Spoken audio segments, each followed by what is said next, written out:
Matagumpay na inilunsad ng Love for All program ngayong ika-5 ng Mayo taong kasalukuyan sa Campo Crame bilang bahagi ng kampanya ng pamahalaan sa paghahatid ng serbisyong pangkalusugan sa publiko. Sa kanyang welcome remarks, binigyang diin ni Chief PNP Police General Jose Melencio Sinar Tates Jr. ang kahalagahan ng pagkakaisa at koordinasyon ng iba't ibang ahensya upang maihatid ang kinakailangang serbisyo sa mamamayan. To our First Lady, thank you for leading this meaningful initiative and for placing the welfare of our people at the center of public service. We look forward to supporting initiatives like this as we continue working together toward a bagong Pilipinas where services are accessible, responsive, and felt by every Filipino. Dumalo sa aktibidad ang matataas na opisyal ng pamahalaan, kabilang si First Lady Lisa Araneta Marcos, na nagbigay ng inspirational message at pinangunahan ang ceremonial turnover ng mobile laboratory na layong mapalawak ang akses ng publiko sa serbisyong medikal, lalo na sa mga komunidad na higit na nangangailangan. My husband, President Marcos, always says, lagi natin mahalin ang Pilipinas. Lagi natin mahalin ang Pilipinas. And nowhere is that love more evident than in the service of our national police. To love our country is not just something we say. We show it, you show it, in the sacrifices you make, in the duties you fulfill, and in the people you protect. Loving our country is not about slogans, it's not about noise or impact, it's about service. Don't cry, Mom.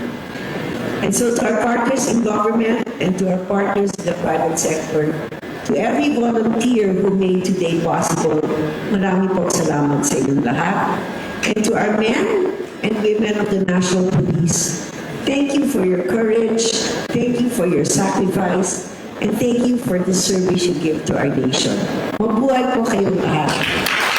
Kabilang sa mga serbisyong inihatid ang libreng laboratory test, medical consultation at pamamahagi ng gamot para sa mga tauhan ng PNP at kanilang pamilya. Bukod dito, namigay din ng libreng mga tsinelas. Aabot sa mahigit kumulang 3,000 benepisyaryo ang natulungan ng programa. Naging matagumpay ang programa sa tulong ng OLCFI kasama ang iba't ibang ahensya ng pamahalaan. Beneficiaries dito, maaari po silang magpatuloy sa pagkukonsulta sa mga pinakamalalapit na health centers sa kanilang lugar o maging sa mga local government hospitals at DOH hospitals. Kahit po tapos na itong Love for All program na ito. So sa ating pong ibang mga kababayan, magparehistro rin po kayo sa PhilHealth Yakap program dahil po dito sa PhilHealth Yakap program, libre po ang ating mga konsultasyon, mga diagnostics at mga gamot. Araw para sa Pilipinas, Pilipinas Mercados ng PPO. Sa po ako sa na-avail ng Love for All sa Campo Crame. Mag-avail po ako ng laboratory sa check-up po sa mga gamot para sa sakit.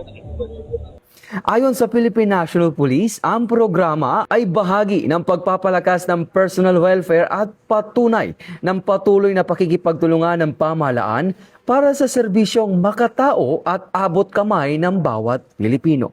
Ito ang bagong PNP para sa bagong Pilipinas. Serbisyong mabilis, tapat at nararamdaman. Mula dito sa Campo Crame, ako si Patrolman Edwin Baris, nagbabalita para sa Police News Network. Alagad ng batas, tagataguyod ng Balitang Pulis.